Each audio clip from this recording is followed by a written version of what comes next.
ముద్రగడ పద్మనాభం రాజకీయాలకు అతీతంగా ఈయనపై మిగతా కులాల్లో ఓ అభిప్రాయం ఉంది. జాతి కోసం కష్టపడతారు అని.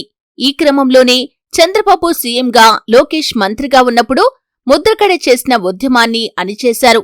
ఆ సమయంలో లోకేష్ ఫోన్ మాట్లాడుతూ తన భార్యను, తన కోడలిని లంజాఖానా అని తిట్టారని, టీడీపీ పతనం చూసేందుకే బ్రతికి ఉన్నానంటూ చెప్పారు. ఈ మాటలు చెప్పింది ముద్రగడ పద్మనాభంగారే. ఆ మాటలు ప్రతి ఒక్కరూ విన్నారు, చూశాం, ఫీలయ్యారు. ముద్రగడపై ఓ అభిప్రాయం ఏర్పరచుకున్నారు.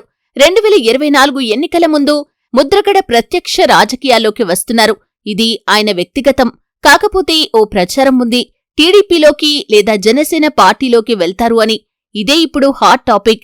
టీడీపీలోకి అనే వార్త మాత్రం కాపు జాతికి, ముద్రగడకు ఎలా ఉందో కాని మిగతా కులాల్లో తీవ్ర చర్చనీయాంశమైంది.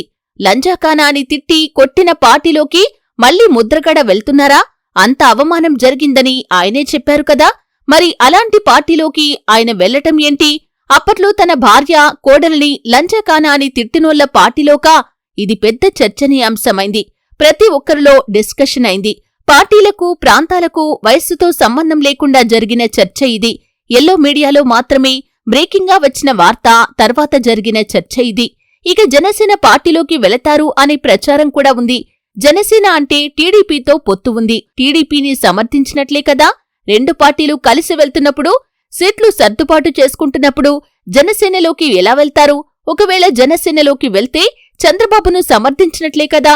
లోకేష్ పోలీసులతో తిట్టించిన లంజాఖానా తిట్లను ఆయన ఎలా తీసుకున్నారో కాని ఈ వార్త వచ్చిన తర్వాత మిగతా సమాజం మాత్రం ఆశ్చర్యంగా, అదో రకంగా ముద్రగడను చూడటం ఇప్పుడు విశేషం. ముద్రగడ కుటుంబాన్ని లంజాఖానా అని తిట్టించిన పార్టీతో జతకట్టిన జనసేన పార్టీలోకి వెళ్లటం అనేది కూడా ముద్రగడ పద్మనాభంను ఇప్పటివరకు చూసినోళ్ళు, అతని మాటలు విన్నవారు, అతని ఆవేదనను చూసినోళ్ళు ఏదోలా మరేదోలా మాట్లాడుకోవటం విశేషం. ఏమైనా ముద్రగడ పద్మనాభం అంటే కాపు జాతి కోసం ఆయన చేస్తున్న పోరాటం ద్వారా గుర్తింపు పొందారు.